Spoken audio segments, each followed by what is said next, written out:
In this how-to, we're going to be going over painting a Rhino interior. There's a lot of videos out there on how to paint a tank for Warhammer 40k.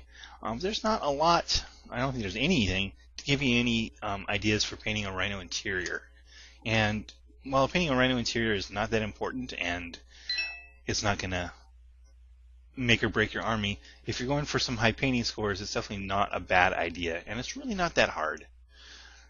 So let's just go over the way I do. This is the way I do my Rhino interiors.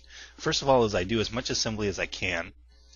For the top plate, I do the entire top plate. I got my hatches and magnets and smoke launchers all here ready to go. The top hatch is magnetized. I have another video where I show magnetizing the top hatch. So I've got my Rhino hatch and I've got my Razorback hatch.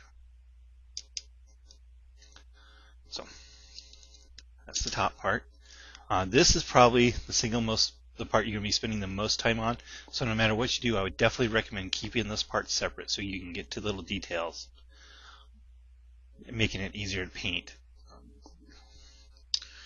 And for the rest of it, and this part, what I've done is on the back here, I've kind of thinned out these edges a little bit, and that's to make it easier to assemble. Because what's going to happen when you prime like this and get some paint on there is the paint's actually going to take up thickness. It's going to add thickness to the model. Which means you need to account for that when putting it together. And that's where the main point is that I highly recommend this step. Not only do I magnetize the back hatch so it can stay up by itself, but because of the buildup in paint here and on the edges that you're going to get, what I've done is I've actually taken the sides of the hatch and I've filed them down significantly to the point where the I don't know what you call these things, these bumps on the top row here, are flat and level with the side of the hatch.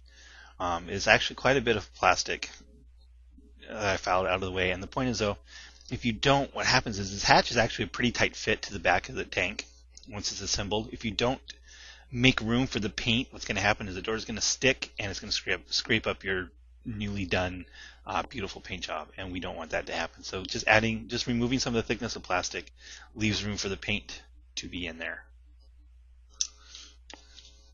Now you don't have to leave it in quite as many pieces as I have here. It wouldn't be impractical to assemble these 4 pieces here. You could, because there's not a lot of detail on these parts, so you can assemble this here if you want. Oh, this is backwards, but yeah. So you can assemble these 4 and still get a pretty good shot of doing the interior. It's just not the way I do it, because this is probably one of the easiest. It's really not that hard to get this part assembled.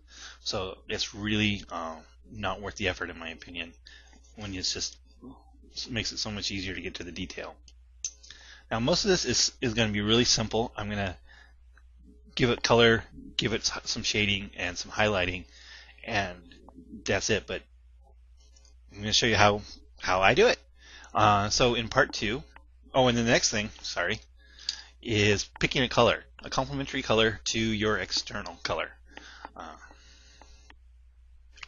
For me, my Blood Angels, I do blood red what is my main color, of course. For my interior, I use GW Khmer Brown.